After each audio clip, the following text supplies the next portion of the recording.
السلام علیکم دوستوں، امید کرتا ہوں کہ آپ سب خیریت سے ہوں گے۔ دوستوں، آج کا ہمارا ٹاپک ہے شرمیلے پن سے نجات ممکن ہے۔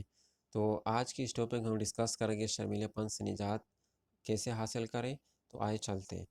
اگر آپ میں دوستوں خود اعتمادی نہیں اور آپ شرمیلے پن کے مرض میں مبتلا ہے تو پھر آپ کو چاہیے کہ حقائق کو تسلیم کریں، یعنی اس بات کو تسلیم کریں کہ آپ تنہائی کی زندگی سے تنگ آ چکے ہیں اور آپ دوست بنانا چاہتے ہیں اور لوگوں کے ساتھ ملنا جلنا اور دوست بنانے کی خواہش رکھتے ہیں۔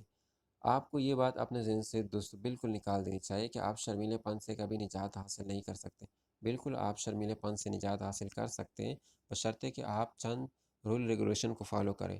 خود اعتمادی پیدا کرنے اور شرمیلے پن سے نجات حاصل کرنے کے لیے دو باتیں انتہائی ضروری ہیں۔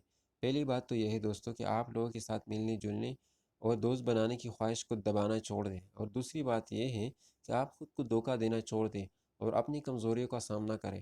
ان کمزوریوں کو تسلیم کرنے کے بعد ہی آپ ان کی وجوہات تلاش کر سکتے ہیں۔